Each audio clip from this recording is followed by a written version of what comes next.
Gauzen misterioa beren nortasun bakarrean biltzen baldin badugu, gauzen mundua ahanzten dukegu. Gauza guztiak berdin konsideratzen direnean, beren jatorrizko funtsera itzultzen dira.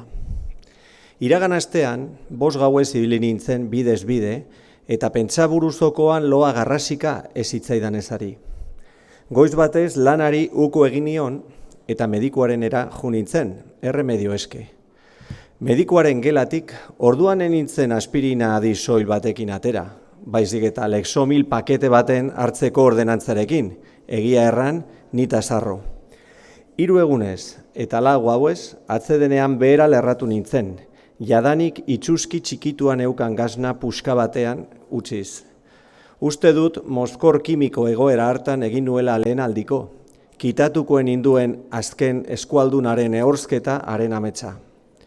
Goiz nabarraietan atza baitua, antzia zanpatua eta izerditan iratzartzen nintzen, karriketan errestan elekide bila ibiltzen hasteko irrikaz. Kaskoko pantailan agerindea garbik zehazten nuen, eta psikologo anderea zugan konfiantza osoa dudalako, ene begiez miresten nuen bezala kontatuko dizut. Jende anitz bilduri zegoen, eta Euskal Herrian frankotan gertaziteekeen eran, Eliza ertziegia suertatu zen azken eskualdunaren bere ondar egoitzara laguntzeko. Kantika berri melengak marrakatzen zituztela, mantelina eta kapelet beltzen gerizan eneleinuko parteideak ezagutzen nituen, bai galerietan eta bai bereko jargietan.